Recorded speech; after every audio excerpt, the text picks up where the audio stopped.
મિત્રો, પ્રેમ, વંદન, જય શ્રી કૃષ્ણ, વાસુદેવ સર્વ. સૌને સુપ્રભાત. વર્તમાનની હાજરીમાં રહેવા માટે જે અધ્યાત્મની સીડી અને રસ્તા ઉપર આપણે જવું પડે છે એ ખૂબ જ કપરા ચઢાણ છે. સીડી પણ ઊભી છે અને ઊંચા પગથિયાવાળી છે. એ સીડીને ચડવા માટે પડવું પડે, આખડવું પડે, ગોઠણ પણ છોલાય, વાગે પણ ખરું, પણ એનાથી પ્રાપ્ત થતી વેદનાને રૂપાંતર કરી અને જો આપણે અધ્યાત્મના માર્ગ તરફ આગળ અને ઉપર જવા પ્રયત્ન કરીએ તો જ આપણી સાધના ખરેખરી કહેવાય. અધ્યાત્મના ચઢાણ સીધા કપરા અને અદકા યત્ન દ્વારા પસાર કરી શકાય છે. આપણે બાળક જ્યારે નાનું હોય છે ત્યારે એને એકડો ઘૂંટાવીએ છીએ. એ એકડો કરે છે તો પણ આપણે ખુશ થઈ જઈએ છીએ. છતાં પણ આપણે એને કહીએ છીએ કે ઘૂંટ, જેથી એના અક્ષર પણ સારા થાય. અત્યારે બાળકોના જ નાના નાના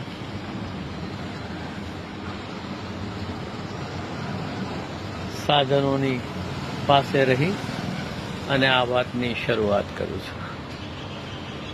માણસ જન્મે છે ત્યારે બાળક હોય છે અને અધ્યાત્મની સાધના જ્યારે પરિપૂર્ણ થાય છે ત્યારે પણ એ ઉચ્ચતર વિચાર અને ભાવ કેન્દ્રમાં જો સ્થિત થઈ જાય, સ્થગિત થઈ જાય તો ત્યારે પણ એ એક બાળક જ થઈ જાય છે. તો અધ્યાત્મની યાત્રા છે વ્યક્તિત્વનો વિકાસ રોકી અને આપણામાં બાળપણમાં જે સત્વ અને જે સત્ય હતું એમાં ફરી ઘૂસી જવું. ઘૂસી જવું એટલા માટે કે ઘૂસવું અઘરું છે, ઘૂસપેઠ કરવી ખૂબ અઘરી છે. એને આડા કેટલાક અંતરાયો પણ આવે. તો સાધનાનો માર્ગ એ વિઘ્ન માર્ગ છે. એમાં આવતા અંતરાયોને આપણે અદકા યત્નોથી ઓળંગવાના છે. તો આટલી થોડી વાત મૂકીને એક મારા નિજ અનુભવ વિશે કહીશ કે સામાન્ય રીતે આપણે બહુ સરળતાથી કહી દઈએ છીએ કે આપણે આત્મા છીએ.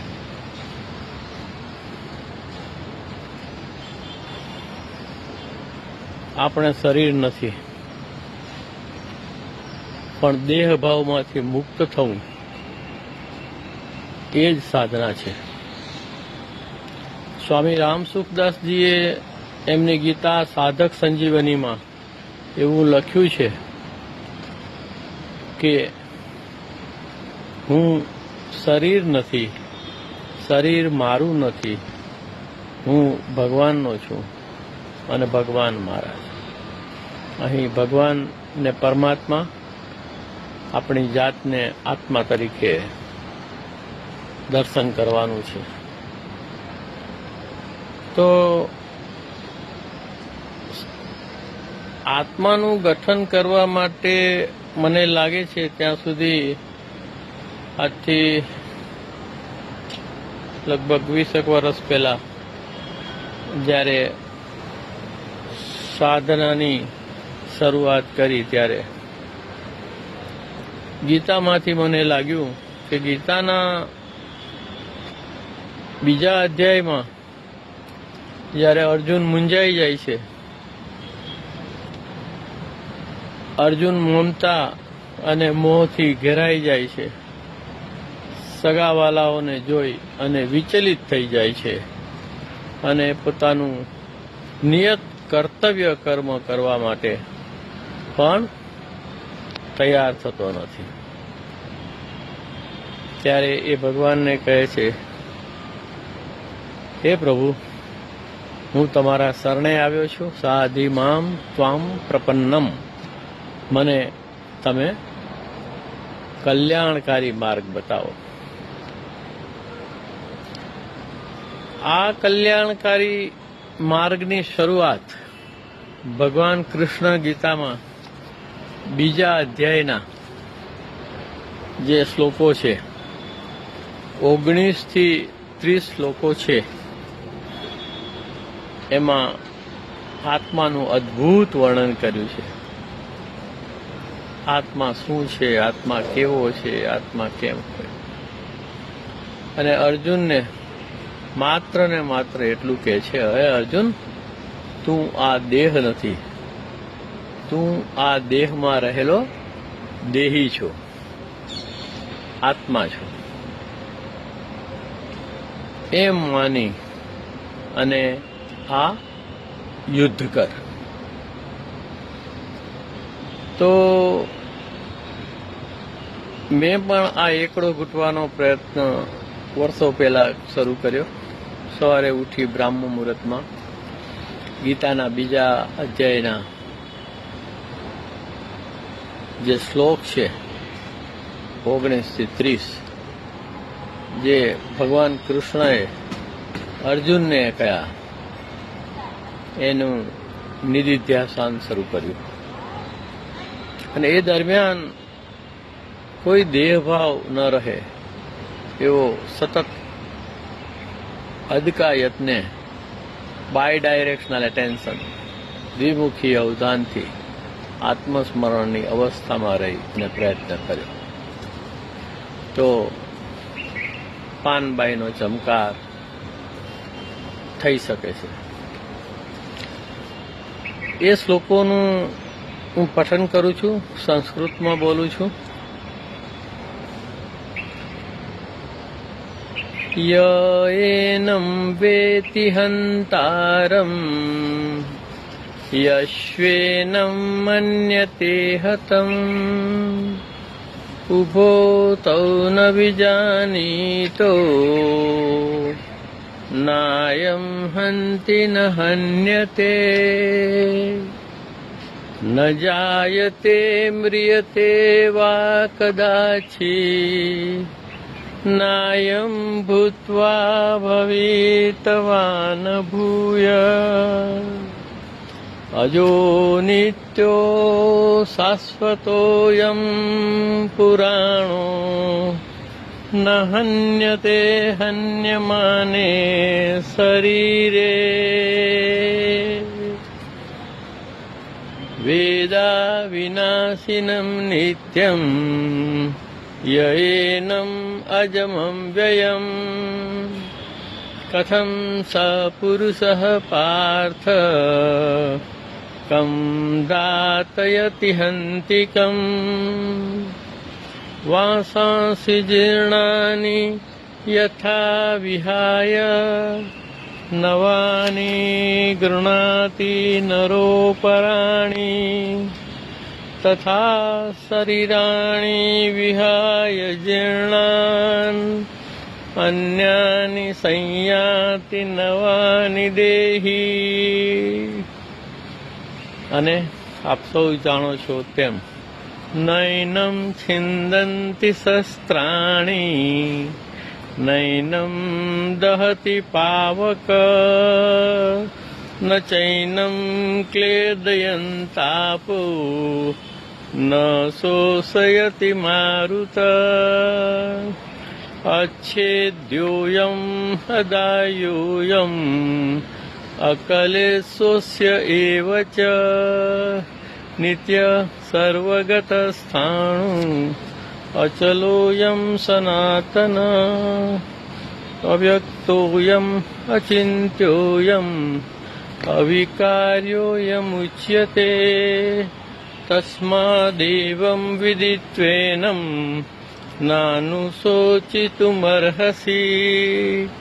अथ चैनं नित्यजातं नित्यं वा मन्यसे मृतम् तथापि त्वं महाबाहो नैवं शोचितुमर्हसि जातस्य हि ध्रुवो मृत्युः ध्रुवं जन्म मृतस्य च तस्माद् परिहार्यर्थे न तं शोचितुमर्हसि अव्यक्तादीनि भूतानि व्यक्तमद्यानि भारत अव्यक्तनिधनान्येव तत्र का परिदेवना आश्चर्यवत् पश्यति कश्चिदेनम् आश्चर्यवत् वदति तथैव चान्यः आश्चर्यवचेन मन्ये शृणोति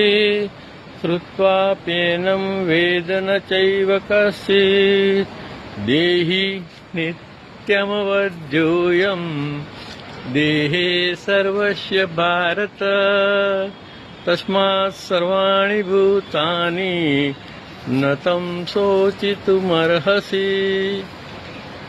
તો આજે ગીતાના 19 થી 30 શ્લોકમાં પ્રભુએ આત્માનું અથથી ઇતિ સુધી વર્ણન કર્યું છે. એનું નિધિધ્યાસન અને નિધિપસન જો કરવામાં આવે સવારે ઉઠીને અને એ વખતે માત્ર ને માત્ર હું દિનેશ રામજી ગોહેલ નથી પણ અનામી કાયમી આત્મા છું એવું અવધાન રાખવામાં આવે તો સમય જતાં પાનબાઈની વીજળીનો જે ચમકાર છે એ થાય છે. જોકે ત્યારબાદ પણ ઘણા વર્ષો સુધી અધ્યાત્મના વિવિધ માર્ગોનું પઠન કરવું, એને સમજવું, એને અંદર ઉતારવું એ પણ એક કઠિન સાધના છે. તો અદકાયતનો વેદનાનું રૂપાંતરણ આપણી અંદર આટલા વર્ષોમાં આપણે પેદા કરેલા બફરોને નાશ કરીને વર્તમાનમાં હાજર ક્ષણમાં ઉપસ્થિત રહેવા માટે જો તમે સતત પ્રયત્ન કરો તો જે પ્રાપ્ય છે એને ખાલી નિહાળવાનું છે. ના સતો વિદ્યતે ભાવો ના ભાવો વિદ્યતે સત. આપણે સતને જોવાનું નથી. સત તો હાજર જ છે, સત્વ તો હાજર જ છે, સત્ય તો હાજર જ છે, પરંતુ ના ભાવો વિદ્યતે સત.